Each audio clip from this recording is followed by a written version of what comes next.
আসসালামু আলাইকুম। কীভাবে অটোক্যাডের পেজ সেট আপ করে আমি এটা আজকে আপনাদের দেখাবো। তো ফার্স্টে আমরা স্টার্ট ড্রয়িংয়ে যাব। স্টার্ট ড্রয়িংয়ে ক্লিক করলাম। দেন আমরা ফার্স্টে গিয়ে ইউএন এন্টার দিব, যেটা ইউনিট। দেন আমরা ডিসিমেল আছে, এটা আমরা আর্কিটেকচারাল করে নিব। তারপরে এটা কি আমরা হাফ ইঞ্চি করে নিলাম। দেন এখানে দেখেন, এখানে বিভিন্ন দেওয়া আছে, যেমন ইঞ্চি, মিলিমিটার, ফিট। তো আমাদের ফিট দরকার, ফিট নিয়ে নিলাম। তারপরে ওকে করে দিলাম।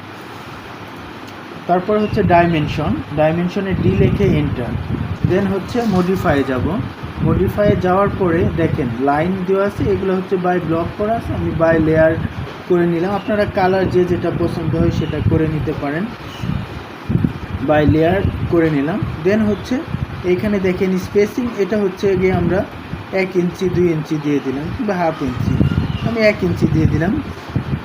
তারপরে স্যাম্পল অফ অ্যারো, এখানে অ্যারো সাইজ আপনি গিয়ে 1 ইঞ্চি 2 ইঞ্চি, মানে যার যতটুকু প্রয়োজন পড়ে সে ততটুকু দিয়ে নেয়। যদি অ্যারো সাইজ যদি একটু বড় দিই তাহলে আমরা দূরে থেকে সহজে দেখতে পারবো। তো আমি 2 ইঞ্চি দিয়ে দিলাম।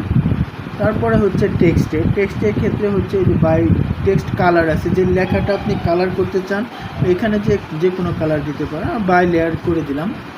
দেন টেক্সট হাইট, আপনি ইচ্ছা করলে 2 ইঞ্চি 1 ইঞ্চি হাফ ইঞ্চি বাড়াইতে পারেন, যাতে লেখাটা স্পষ্ট দূরে থেকে বোঝা যায়। তো আমি 2 ইঞ্চি করে নিলাম।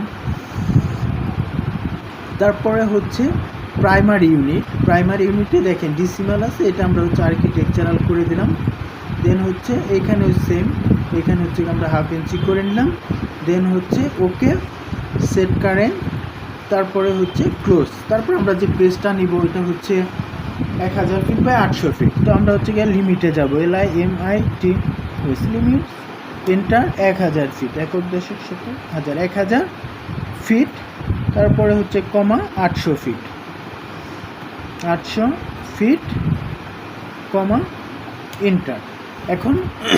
এখন এই যে ভিতরের যে দাগ যেগুলো আছে এগুলো যদি আমি রিমুভ করতে চাই তাহলে দেখেন এখানে এই যে মডেল লেখা আছে, মডেলের পাশে ডিসপ্লে ড্রয়িং গ্রিড, এখানে ক্লিক করলে লেখাটা চলে গেছে। এখন আমার যে পেজ সেট আপটা হয়েছে এটা ঠিক আছে কিনা ফিটে, আমি এটা জাস্ট চেক করবো। এখানে লাইনে যাব, লাইনে যাওয়ার পরে এই যে দেখেন আমি লাইনে ক্লিক করলাম। লাইনটা দেখেন আঁকা বাঁকা লাগতেছে, এর দ্বারা লাইনটা সোজা করা হয়।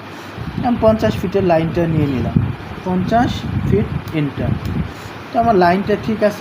এই দেখেন এখানের যে UCS যা আইকনিক আছে এটা এদিক সেদিক যায়। তো এখানে আমরা ক্লিক করে দেখেন UCS আইকন সেটিং, এখানে show UCS icon at origin, এখানে ক্লিক করে একটা নির্দিষ্ট জায়গায় ফিক্সড হয়ে গেছে। এখন আমার লাইনটা 50 ফিট আসছে কিনা এটা আমি চেক করব। এখানে দেখেন ডাইমেনশন আছে, এখানে ক্লিক করতে হবে। এইখানে ফার্স্ট পয়েন্ট থেকে লাস্ট পয়েন্ট ক্লিক করলাম। এই যে দেখেন, এই যে গাইজ দেখেন 50 ফিট। তো আমরা এইভাবেই পেজ সেট আপটা করতে পারি খুব সহজেই। ওকে, ভালো থাকবেন। আসসালামু আলাইকুম।